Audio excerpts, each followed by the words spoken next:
Today on E2, the 4th season of Lost kicks off tomorrow, and after season 3's cliffhanger ending, it can't come soon enough for fans. Wow, season 4 is going to be fast.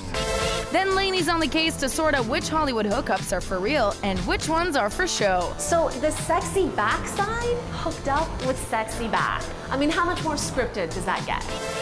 Plus, singer-songwriter Pat Robitaille sings the praises of doing it alone. It's a good time to be an indie artist. The internet's a big help. Get ready for it. This is E2.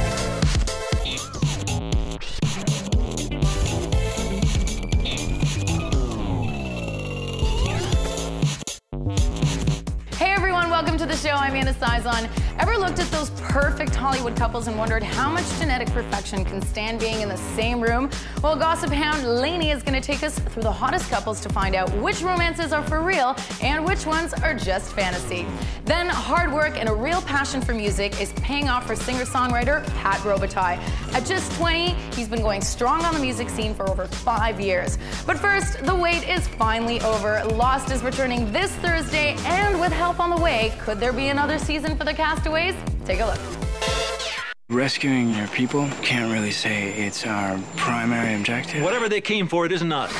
Every single living person on this island will be killed.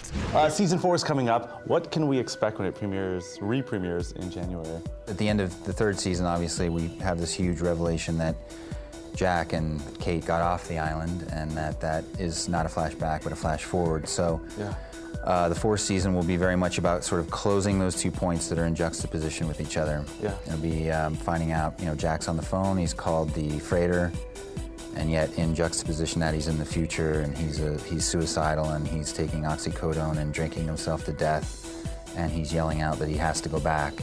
And so the 4th season will be very much about getting from one point to the other. I'm going back. What? I'm going back to the beach. No way. We keep moving. I ain't asking permission. What are some of the things that we can look forward to in season 4 when it debuts in January? Wow, season 4 is going to be fast. Oh, yeah? Fast-paced. The story is very concise. Since they've been given an end date, the writers are really focused, and it's almost like another character has come into the room. It's the story, and it's driving us. So it's fast-paced, so hold on to your seat. The story moves forward. Sawyer, it's a suicide mission without guns. I know where there are some guns. There's a hidden cache a couple of miles from here. I can take us back to the beach in a route past there. Juliet, you don't have to do that. Yeah, Jack, I kind of do. At the end of last year, we saw that there is someone coming who is possibly the salvation of this group of people. We do know they have the technology to get them off the island. We'll just have to see where that goes. Of course, it's Lost. I think we're dealing with a new thing because there are flash forwards and flashbacks.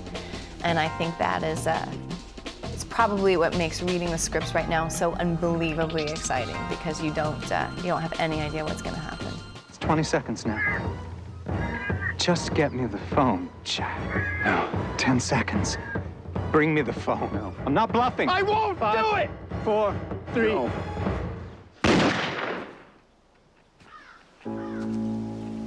Lost in season 4 will no longer be 2 armies facing each other in 2 dimensions of time.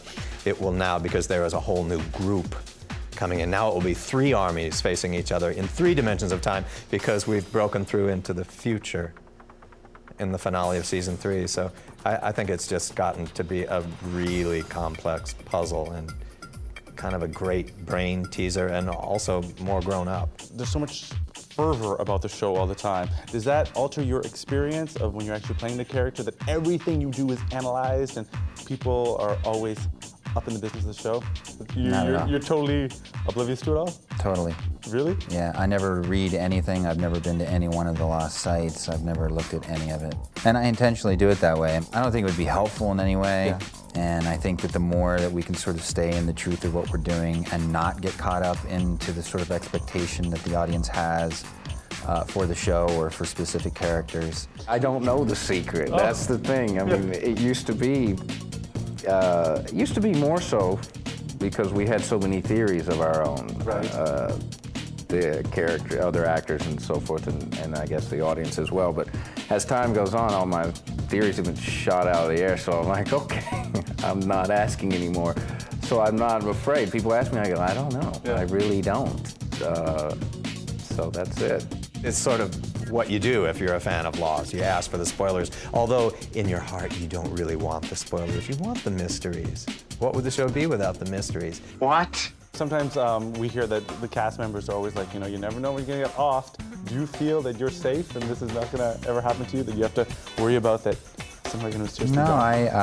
I think that, you know, any character on the show at any time can go. I really do feel that way. I know that, you know, last year with Charlie, you know, that whole situation I think was really tough for people to swallow, but again, I've always maintained that, you know, the show was going to stay true to the circumstances of what the story dictated. Yeah.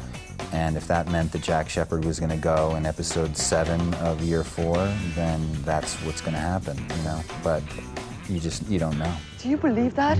We actually shot Sun and Jin's episode, so we do deal heavily on the pregnancy issue.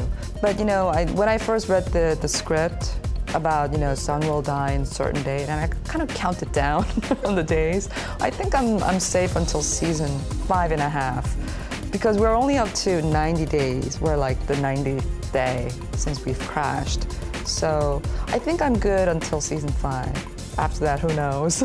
Well, we still have that worry, but it's not so acute anymore, I guess. Yeah. We're used to it. Yeah. It's like the callus from guitar. Once you build your callus, it doesn't hurt as much. So right. It's the nature of the show. Yeah. People die. People get killed, and we know it. It's just a matter of when our turn comes up. Yeah. We all know as characters on this show, it's about the story, and they'll kill any of us, right. From Jack to Emily or Claire. From Jack to Claire, it doesn't matter. It doesn't of how much you're there, how much they've made it clear that anyone can go. It depends on the story.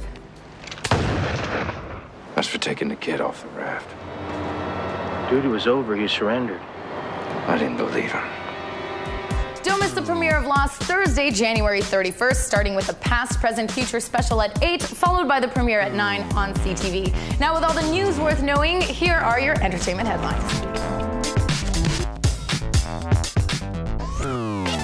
The latest additions to the list of performers at the 50th Annual Grammy Awards includes Canadian indie queen Feist, Alicia Keys, and the cast of Across the Universe. After making a deal with the Striking Writers Guild, this year's Grammys is shaping up to be one of the gala events of the year. Get your 3D glasses ready. Missy Elliott is teaming up with Walt Disney Studios to create a stereoscopic 3D music video combining 2 new songs, Ching-a-Ling and Shake Your Pom Pom. They'll be featured in the Disney movie Step Up to the Streets, which opens February 14th. The video gets its debut on MTV's TRL on February 4th. The Arctic Monkeys scored a record 7 nominations for this year's NME Awards, the long-running indie alternative to the Brits. Amy Winehouse is up for Best Solo Artist as well as Worst Dressed and Villain of the Year. The Arcade Fire are up for Best International Band. Awards will be handed out in London on February 28th. Madonna's directorial debut is making its world premiere at the Berlin Film Festival in February. Filth and Wisdom has been described as a low-budget musical comedy and will be among 50 films being screened at the festival. Well, now that you're up to speed with all the entertainment headlines, we want you to get to work. Log on to our website and get skilled.